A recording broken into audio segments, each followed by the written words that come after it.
আসসালামু আলাইকুম নিয়ে চলে এসেছি আরও একটা মজাদার রেসিপি। আজ শেয়ার করব চট্টগ্রামের ঐতিহ্যবাহী মেজবানি ডালের রেসিপি। মেজবানি ডালের পারফেক্ট টেস্ট পেতে হলে অবশ্যই সম্পূর্ণ রেসিপি জুড়ে থাকতে হবে। তো কথা না বাড়িয়ে চলে যাচ্ছি রেসিপিতে। এখানে আমি কিছু ছোলার ডাল নিয়ে নিয়েছি। এখন এই ডালটাকে পানি দিয়ে আমি ভিজিয়ে রেখে দেব 3-4 ঘন্টার জন্য। তো এখন এই ডালটাকে আমি 3-4 ঘন্টার জন্য ভিজিয়ে রেখে দিচ্ছি। তো 3-4 ঘন্টা পর আমাদের ডালগুলো কিন্তু ভেজে গিয়েছে। তো এটাকে আমি ধুয়ে পরিষ্কার করে নিয়েছি। আর এখানে আমি হাড্ডি চর্বি সহ কিছু গোশত নিয়ে নিয়েছি। এখানে আমি গরুর গোশত নিয়ে নিয়েছি, আপনারা খাসির গোশত দিয়ে এটা করতে পারেন। এখন একটা প্যানের মধ্যে আমি গোশতগুলো নিয়ে নিচ্ছি, তার মধ্যে দিয়ে দিচ্ছি মরিচ গুঁড়ো। এখানে আমি 2 টেবিল চামচ পরিমাণ মরিচের গুঁড়ো নিয়ে নিয়েছি, 1 টেবিল চামচ পরিমাণ হলুদ গুঁড়ো দিয়ে দিচ্ছি। এখানে ঝালটা আপনাদের ইচ্ছে মতো আপনারা ব্যবহার করতে পারেন। 2 টেবিল চামচ পরিমাণ আদা বাটা, 1.5 টেবিল চামচ পরিমাণ রসুন বাটা, আর দিয়ে দিচ্ছি এখানে আমি 1 টেবিল চামচ পরিমাণ সর্ষে বাটা, দিয়ে দিচ্ছি জিরা গুঁড়ো, দিয়ে দিচ্ছি এখানে আমি ধনিয়া গুঁড়ো, দিয়ে দিচ্ছি গোলমরিচ গুঁড়ো, আর আস্ত কিছু গরম মশলা দিয়ে দিচ্ছি। আরও দিয়ে দিচ্ছি এখানে আমি 1/2 টেবিল চামচ পরিমাণ রাঁধুনি বাটা। এই রাঁধুনি বাটাটা কিন্তু অবশ্যই ব্যবহার করতে হবে। দিয়ে দিচ্ছি 1 চা চামচ পরিমাণ জয়ফল জয়ত্রী বাটা, আর দিয়ে দিচ্ছি সামান্য একটু বাদাম বাটা। এই বাদাম বাটাটা অপশনাল, আপনারা চাইলে বাদ দিতে পারেন। এখন স্বাদ মতো লবণ দিয়ে দেব এখানে আমি 1/2 কাপের মতো রেগুলার সয়াবিন তেল, আপনারা চাইলে এখানে সামান্য সরষের তেলও ব্যবহার করতে পারেন। দিয়ে দিলাম 1 কাপের মতো পেঁয়াজ কুচি।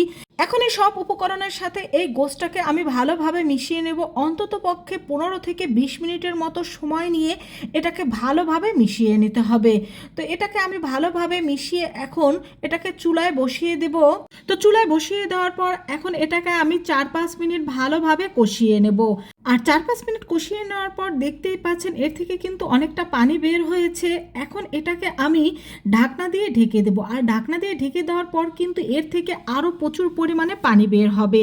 তো কিছুক্ষণ পর পর ঢাকনা তুলে আমরা এই গোশতটাকে নেড়ে দেব। আর বন্ধুরা দেখতেই পাচ্ছ এর ভেতর থেকে কিন্তু প্রচুর পরিমাণের পানি বের হয়েছে। এখন এই পানিটাকে কিন্তু আমরা জাল করে একেবারে শুকিয়ে নেব। আর এই পানিটা শুকিয়ে নেওয়ার পর এই গোশতটা কিন্তু 50 থেকে 60% সিদ্ধ হয়ে যাবে। তো কিছুক্ষণ নেড়ে দেওয়ার পরে আবার এটাকে আমি ঢেকে দিচ্ছি। তো এরই মধ্যে আমাদের এটা কিন্তু পানিটা প্রায় শুকিয়ে এসেছে, দেখতেই পাচ্ছেন। তো এখন এই পর্যায়ে এর মধ্যে আমি দিয়ে দেব সেই ধুয়ে রাখা ছোলার ডালগুলো।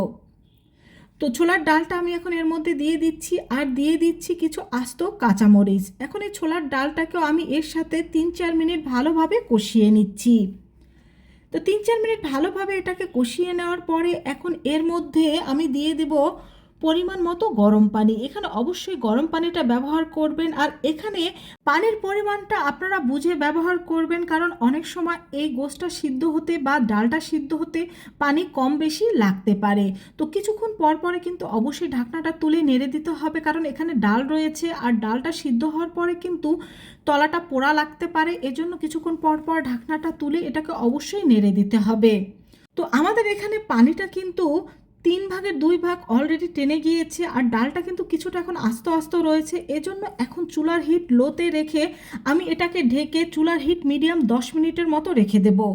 তো 10 মিনিট পরে কিন্তু এই ঝোলটা অনেকটা টেনে যাবে, আর ডালটাও কিন্তু পারফেক্টভাবে সিদ্ধ হয়ে যাবে। তো দেখতেই পাচ্ছেন এটা কিন্তু আমাদের একেবারে তৈরি। আর কাছ থেকে দেখিয়ে দিচ্ছি, দেখুন ডালটাও কিন্তু একেবারে সিদ্ধ হয়ে গিয়েছে। নিশ্চয়ই দেখতে পাচ্ছেন এটা দেখতে কতটা লোভনীয় হয়েছে, আর খেতেও কিন্তু মাশাআল্লাহ অনেক বেশি টেস্টি ছিল।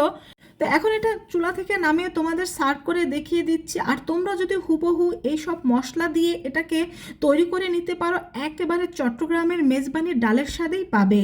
আর আমি কিন্তু আমার প্রত্যেকটা রেসিপি তোমাদের সাথে খুব সহজভাবে শেয়ার করার চেষ্টা করি। আশা করছি আমার আজকের রেসিপিটাও তোমাদের খুব ভালো লেগেছে। ভালো লাগলে বন্ধুদের সাথে শেয়ার করবে। সবাই ভালো থেকো, আল্লাহ হাফেজ।